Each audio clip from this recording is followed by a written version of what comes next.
दोस्तों, किसी के भी मन की बातें जानने के लिए 3 तरीके होते हैं, लेकिन इन तीनों तरीकों को समझना अति आवश्यक है।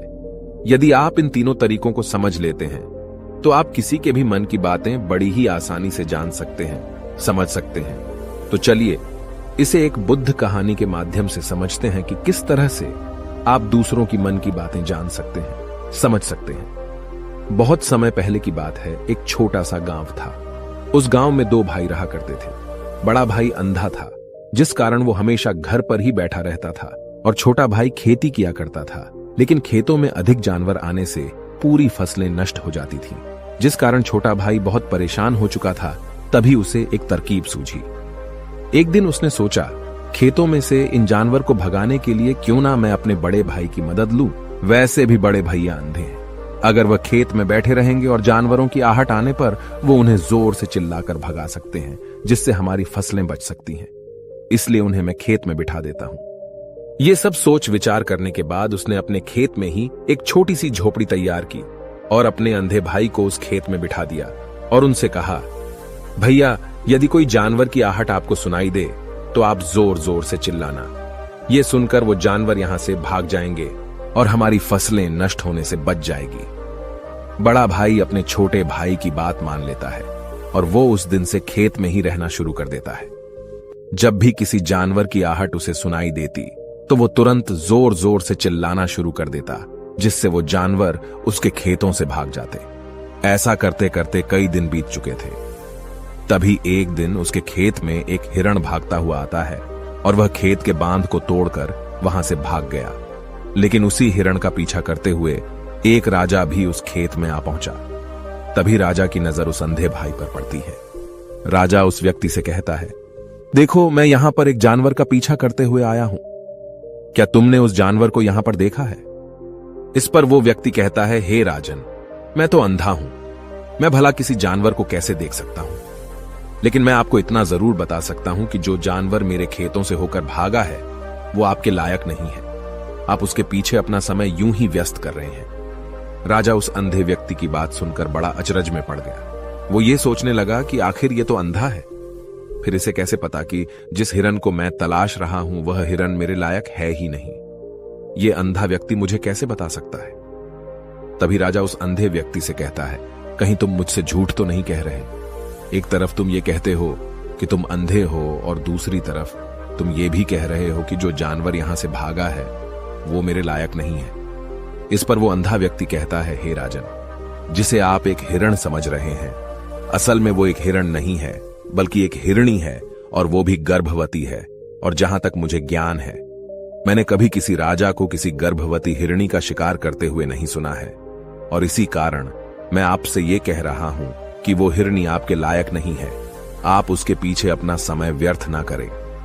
यह सुनकर राजा और भी अचरज में पड़ गया। वो ये सोचने लगा कि आखिर ये अंधा आदमी ये कैसे जान सकता है कि वो हिरणी है और गर्भवती है। राजा कुछ देर सोच विचार करने के बाद अपने सेनापति से कहता है, सेनापति जी, मुझे वो जानवर जिंदा चाहिए, क्योंकि मुझे यह पता करना है क्या वह हिरणी है और क्या वह गर्भवती है। क्योंकि यह अंधा आदमी बहुत विश्वास के साथ कह रहा है और मुझे इस बात की पुष्टि करनी है। यदि वह हिरणी हुई और गर्भवती हुई तो वह हमारे शिकार के लायक नहीं है, क्योंकि हम तो एक हिरण का पीछा कर रहे थे। इसलिए जाओ और पता करो कि क्या वो हिरणी है। सेनापति राजा से आज्ञा लेकर आगे की ओर बढ़ चलता है, और कुछ देर बाद जब वह वापस लौट कर आता है तो वह राजा को कहता है, हे राजन, इस अंधे आदमी ने जो भी बातें कही हैं वो बिल्कुल सही हैं। वो एक हिरणी ही है और वह गर्भवती भी है। यह सुनकर राजा आश्चर्यचकित रह गया। उसे समझ नहीं आ रहा था कि आखिर अंधा आदमी कैसे पता कर सकता है कि वह जानवर एक हिरणी है, और तो और वह गर्भवती है। भला एक अंधा आदमी यह कैसे देख सकता है, यह कैसे जान सकता है? आखिर इसे यह कैसे पता चला? ऐसे कई सारे प्रश्न अब राजा के मन में उमड़ने लगे। अब राजा ने यह ठान लिया था कि मुझे इस बात की तह तक पहुंचना ही है कि आखिर यह अंधा आदमी कैसे जानता है कि वह जानवर एक हिरणी है। यह सोचकर राजा उस अंधे आदमी के पास जाता है और उस अंधे आदमी से कहता है, देखो, मैं ये तो नहीं जानता कि तुम सचमुच अंधे हो या नहीं, लेकिन मैं तुमसे एक बात जानने आया हूं। क्या तुम मेरे प्रश्न का सही सही जवाब दोगे? इस पर अंधा व्यक्ति कहता है, हे राजन, आप जो कुछ पूछना चाहते हैं मुझसे पूछ सकते हैं, मैं आपको बिल्कुल सच सच जवाब दूंगा। इस पर राजा कहता है, देखो, एक तो तुम कहते हो कि तुम अंधे हो और दूसरी तरफ तुमने यह बता दिया कि जिस जानवर का पीछा मैं कर रहा हूं वह एक हिरणी है, और तो और वह गर्भवती भी है। आखिर तुम्हें यह कैसे पता चला? तुम्हारे खेत में और भी तो जानवर आते होंगे, और भी तो जानवर यहां से गुजरते होंगे, फिर तुमने यह कैसे अंदाजा लगाया? तभी वह अंधा व्यक्ति राजा से कहता है, हे राजन, आप जिस हिरणी का पीछा कर रहे थे वही हिरणी जब मेरे खेत में आई, उसकी रफ्तार और उसके भागने की आहट से मुझे यह एहसास हो चुका था कि यह एक हिरणी है, और मेरे खेत की जो बांध है वह बहुत छोटी है, उसकी ऊंचाई ज्यादा नहीं है। यदि कोई हिरण होता तो उस बांध को बड़ी आसानी से लांघ जाता, लेकिन वह हिरणी इस बांध को तोड़कर भागी है, और यदि वह इस बांध को छलांग लगाकर पार करने का प्रयास करती तो इससे उसके बच्चे को खतरा होता, और इसी बात से मैंने यह पता लगा लिया कि वह गर्भवती है। इस कारण वह ज्यादा ऊंची छलांग न लगाकर मेरे खेत की बांध को तोड़ते हुए भाग गई। इस पर राजा के मन में एक और प्रश्न उठा। राजा ने कहा, किंतु तुम्हें कैसे पता चला कि वो एक हिरणी ही है? और भी तो कोई जानवर यहां पर आ सकते हैं। इस पर वो अंधा व्यक्ति कहता है, हे राजन, मैं पूरा दिन सुबह शाम यहीं पर बैठा रहता हूं, और मेरी सुनने की शक्ति बहुत तेज है। मैं ये बाफ जाता हूं कि कौन सा जानवर मेरे खेत में आया है, और उसी के आधार पर मैं जोर जोर से चिल्लाता हूं ताकि वो मेरे खेत से भाग जाए और मेरे खेत की फसलों को नष्ट न कर पाए। राजा उस अंधे आदमी का यह जवाब सुनकर पूरी तरह से संतुष्ट हो चुका था। वो मन ही मन ये सोच रहा था कि आदमी भले ही अंधा हो, लेकिन ये तो बड़ा ज्ञानी मालूम पड़ता है। इस आदमी से कुछ ना कुछ तो काम निकलवाना ही चाहिए। ये विचार लिए हुए राजा वहां से वापस अपने महल की ओर लौट जाता है। राजमहल पहुंचते ही राजा उस अंधे व्यक्ति से कहता है, आप तो बड़े ज्ञानी व्यक्ति है, आपको किसी भी बात का पता बड़ी आसानी से चल जाता है। आज मैंने आपको यहां पर इसलिए बुलाया है क्योंकि मैं आपसे ये जानना चाहता हूं कि मेरी पत्नी पतिव्रता है या नहीं। इस पर वो अंधा व्यक्ति कहता है, हे राजन, ये कैसा प्रश्न हुआ? इस पर राजा कहता है, मैंने आपसे बिल्कुल उचित प्रश्न किया है, मुझे इस प्रश्न का उत्तर दीजिए। इस पर वो अंधा व्यक्ति कहता है, हे राजन, ये सारी बातें जाने दीजिए। आपकी शादी को इतने साल बीत चुके हैं और अब आप ये बात क्यों जानना चाहते हैं? आपके मन में ऐसे प्रश्न क्यों उठ रहे हैं? इस पर राजा जिद करते हुए कहता है, देखिए, आपको मुझे इस प्रश्न का उत्तर तो देना ही होगा। यदि आप मुझे इस प्रश्न का उत्तर नहीं देंगे तो मैं आपको मृत्युदंड दे दूंगा। राजा के मुख से यह बात सुनकर वो अंधा व्यक्ति कहता है, हे राजन, यदि आप इस प्रश्न का उत्तर चाहते हैं तो उसके लिए आपको मेरा एक काम करना होगा। राजा कहता है, बोलो, मुझे क्या काम करना होगा? इस पर व्यक्ति कहता है, इसके लिए आपकी पत्नी को मेरे साथ कमरे में अकेले छोड़ना होगा। उस अंधे व्यक्ति की यह बात सुनकर राजा पहले तो क्रोधित हो जाता है, लेकिन फिर कुछ सोच विचार करने के बाद वह उस व्यक्ति की बात मान लेता है और अपने सेनापति को आदेश देता है, सेनापति जी, इस व्यक्ति को और मेरी पत्नी को एक कमरे में कुछ देर के लिए अकेला छोड़ दे। सेनापति बिल्कुल वैसा ही करता है। अब राजा की पत्नी और अंधा आदमी एक कमरे में बंद हो चुके होते हैं। तभी वो अंधा आदमी राजा की पत्नी से कहता है, मुझे आपको छूना है। इस बात पर रानी अत्यधिक क्रोधित हो जाती है और उस अंधे आदमी को वो पकड़ पकड़ कर पीटने लगती है, कभी हाथों से तो कभी लातों से तो कभी पटक पटक कर। इस तरह से उन्होंने उस अंधे आदमी की खूब पिटाई की। उसके बाद किसी तरह से वह अंधा आदमी अपनी जान बचाकर वहां से भाग निकलता है और वह राजा के पास पहुंचता है और वह राजा से कहता है, हे राजन, आपकी पत्नी पतिव्रता नहीं है। यह बात सुनकर राजा अत्यधिक क्रोधित हो उठता है और राजा अपनी तलवार निकालकर सीधा अपनी पत्नी की ओर जाता है और क्रोधित होकर वह अपनी रानी से कहता है, रानी जी, आज मैं जो भी सवाल आपसे करने वाला हूं उसका मुझे सच सच जवाब दीजिएगा, और यदि आपने एक शब्द भी झूठ कहा तो मैं आपका अभी के अभी सर धड़ से अलग कर दूंगा। तभी आगे वह राजा कहता है, मुझे बताइए, क्या आप पतिव्रता हैं या नहीं? इस पर रानी कहती है, हे राजन, आप भले ही मुझे जान से मरवा दीजिए, लेकिन मैं पतिव्रता नहीं हूं। राजा यह बात सुनकर बहुत खुश हुआ, क्योंकि उस अंधे आदमी ने जो भी कहा था वह बिल्कुल सच था। यह बात सुनकर तुरंत ही राजा उस आदमी के पास पहुंचता है और आकर उस अंधे आदमी से कहता है, तुम्हें कैसे पता चला कि मेरी पत्नी पतिव्रता नहीं है? इस पर वह अंधा आदमी कहता है, हे राजन, बड़ी सीधी सी बात है। मैंने तो आपकी पत्नी से बस इतना ही कहा था कि मुझे आपको छूना है, और इस बात पर वह इतना क्रोधित हो उठी कि उन्होंने गुस्से में आकर मुझे लात घूंसों से पीटना शुरू कर दिया।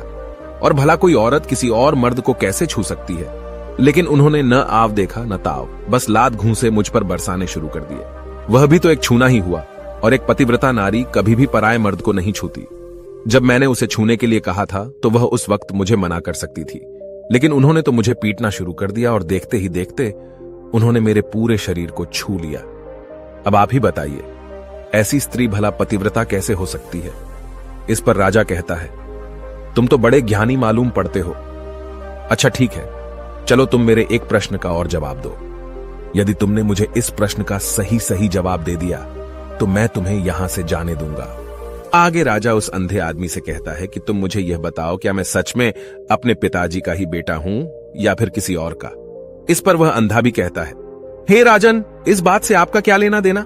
आप किसी की भी औलाद हो, आखिर आप हैं तो इस राज्य के राजा, इसलिए इस प्रश्न को जाने दीजिए। लेकिन राजा कहता है, नहीं नहीं, मुझे इस प्रश्न का सही सही जवाब चाहिए, अन्यथा यह प्रश्न मुझे हमेशा परेशान करता रहेगा। इसलिए मैं इसका सही सही जवाब जानना चाहता हूं। यदि तुम इसका सही सही जवाब दे देते हो तो तुम यहां से जा सकते हो, मैं तुम्हें नहीं रोकूंगा। इस पर वह अंधा आदमी कहता है, हे राजन, इसके लिए तो मुझे आपके मां के पास भी जाने की कोई आवश्यकता नहीं है। मैं आपको अभी अभी यह बता सकता हूं कि आप किसकी औलाद हैं, लेकिन उससे पहले मैं चाहता हूं कि आप मुझसे एक वादा करें कि आप मुझ पर क्रोध नहीं करेंगे। राजन ने कहा, मैं तुमसे वादा करता हूं, मैं तुम पर क्रोध नहीं करूंगा। इसके बाद वह अंधा आदमी राजा से कहता है, हे राजन, आप है तो अपने ही पिता के पुत्र, लेकिन आप पर एक कंजूस सेठ की छाया पड़ी हुई है। यह सुन राजा बहुत क्रोधित हो उठा और वह तुरंत तलवार निकालकर अपनी मां के पास जा पहुंचा। वह वहां पर पहुंचने के बाद अपनी मां से कहता है, मां, मुझे सच सच बताइए, क्या मैं अपने ही पिता का पुत्र हूं या नहीं? यदि आपने मुझे सही सही नहीं बताया तो वह यहीं पर अपने प्राण त्याग दूंगा। मुझे बताओ क्या सच है? इस पर उस राजा की मां कहती है, बेटा, तू है तो अपने ही पिता का पुत्र, लेकिन तुम्हारे ऊपर एक कंजूस सेठ की छाया पड़ी हुई है। जब मैं एक बार नहाने के बाद अपना मुंह आईने में देख रही थी, तभी उस कांच के पीछे मुझे एक कंजूस सेठ नजर आता है और उसी की छाया तुम पर पड़ चुकी है। यह सुन राजा बहुत खुश हो जाता है और वह तुरंत दौड़ा दौड़ा वापस उस अंधे आदमी के पास पहुंचता है और उस अंधे आदमी से कहता है, तुम्हें यह कैसे पता चला कि मुझ पर एक कंजूस सेठ की छाया पड़ी हुई है? इस पर वह आदमी कहता है, हे राजन, आपने मुझसे कई सारे सवाल पूछे जिनका जवाब मैंने आपको सही सही दिया है। यदि कोई और राजा होता तो मुझे इसके बदले में ढेरों सारे इनाम मिल चुके होते, लेकिन अब तक आपने एक फूटी कौड़ी तक नहीं दी है। इस बात से ही मैंने अंदाजा लगा लिया था कि आप बहुत कंजूस हो। यह बात सुनकर राजा जोर जोर से हंसने लगा और कहता है कि आप जो भी मांगेंगे वह मैं आपको अवश्य दूंगा, लेकिन मुझे यह बताओ कि तुम्हें कैसे पता चल जाता है कि कौन सी बात सही है और कौन सी गलत? तुम किसी भी बात का इतना सटीक और सही जवाब कैसे दे पाते हो? इस पर वह अंधा आदमी कहता है, हे राजन, मैं तो वैसे ही अंधा हूं। यदि मेरी आंखें होती तो मैं किसी की भी मन की बातें बड़ी सरलता से जान लेता। मन की एक भाषा होती है और यह भाषा मनुष्य के शरीर के व्यवहार के रूप में देखी जा सकती है। उसकी आंखों से, उसके होठों से, उसके काम करने के तरीके से, उसकी क्रियाओं से पता किया जा सकता है कि उसके मन में क्या चल रहा है। उसके आधार पर हम किसी के भी मन की बातें जान सकते हैं। लेकिन मैं तो अंधा हूं, मैं देख नहीं सकता, इसलिए मैं क्रियाओं से देखता हूं। यदि मुझे कोई बात जाननी हो तो अगले आदमी को कुछ काम देना पड़ता है, जिस पर वह व्यक्ति किस प्रकार काम करता है, किस तरीके से इस काम को करता है, उसके आधार पर ही मैं यह पता कर पाता हूं कि उसके मन में क्या चल रहा है। तभी वह राजा कहता है, तो क्या इसका अर्थ यह हुआ कि मैं भी किसी के मन की बातें जान सकता हूं? इस पर वह अंधा आदमी कहता है, हे राजन, अवश्य आप भी किसी भी व्यक्ति के मन की बात जान सकते हैं, किंतु उससे पहले आपको अपने ऊपर काम करना होगा, और वह काम है अपने मन को शांत करना, अपने मन को वर्तमान में लाना होगा, जिसके लिए मैं आज आपको 3 तरीके बताने वाला हूं। और ये तीनों ही तरीके बड़े ही आसान और सरल हैं। किंतु हे राजन, उससे पहले आपको एक काम करना होगा, अपने मन को एकाग्र करना होगा।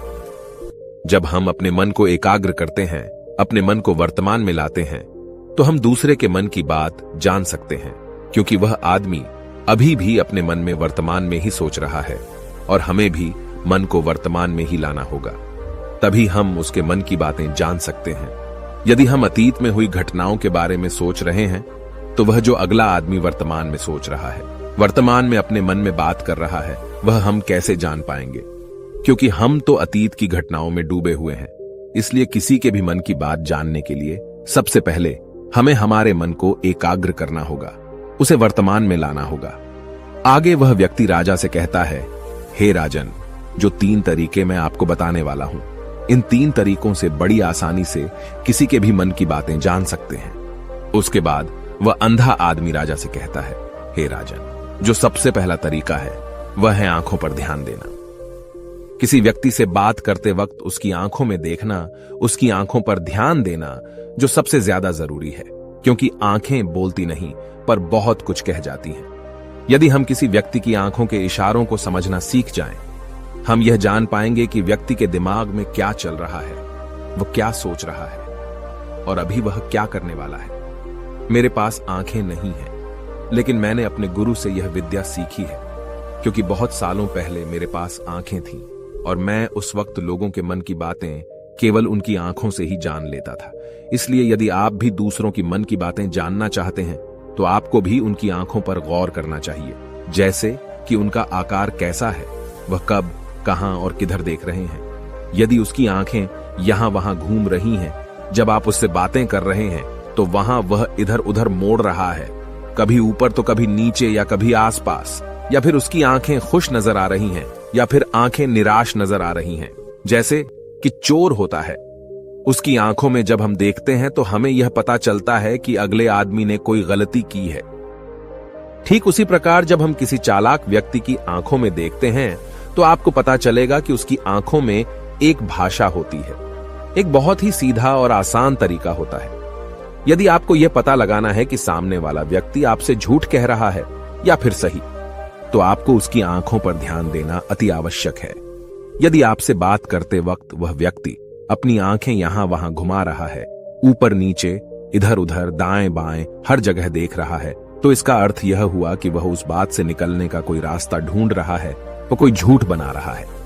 यदि सामने वाला व्यक्ति आपसे कुछ झूठ कहने का प्रयास कर रहा है तो वह आपसे नजर नहीं मिलाएगा। वह यहां वहां देखेगा, ऊपर नीचे देखेगा, लेकिन वह आपकी आंखों में आंखें डालकर कभी नहीं देख पाएगा, क्योंकि उसे डर है कि यदि उसने आपकी आंखों में आंखें डालकर देखी तो उसका झूठ पकड़ा जाएगा और लोगों को सच्चाई का पता चल जाएगा।